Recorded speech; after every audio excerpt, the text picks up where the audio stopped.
గుర్తుపెట్టుకో, నువ్వు ప్రత్యేకించబడిన వాడవు, ప్రత్యేకించబడిన దానవు. దేవుడు నిన్ను ప్రత్యేకించుకున్నాడు కాబట్టి ఈ దినమున తన సన్నిధికి నిన్ను ఆకర్షించుకున్నాడు.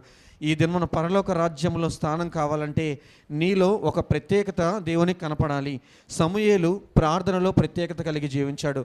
మోషే తన ప్రజలను నడిపించడంలో ప్రత్యేకత కలిగి జీవించాడు.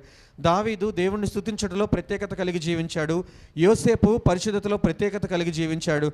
దానియేలు ప్రాణాన్ని సైతం పణంగా పెట్టవలసిన స్థితిలో కూడా ప్రత్యేకత కలిగి జీవించి దేవుణ్ణి గణపరిచాడు. ఈ దినమున ఏ విషయంలో నీవు ప్రత్యేకతను కలిగి ఉన్నావు? నీ ప్రత్యేకత ఏంటి అని దేవుడు నిన్ను అడిగితే ఏ విషయంలో సరిగా ఉన్నావో దేవునికి ఒక మాట చెప్తావా? లేదంటే ఇప్పటి వరకు నేను సరిగా లేనయ్యా, కనీసం ఇప్పటి నుండి అయినా నేను ఒక ప్రత్యేకమైనటువంటి వ్యక్తిగా జీవించాలి, నేను లోకానుసారముగా కాదు కానీ లోకమంతటితో పోలిస్తే నేను ఒక్కడిగా ఉన్నప్పటికీ నోవహు వలె నీతి కలిగి జీవించాలి అని అనుకుంటున్నావా? ఈ దినమున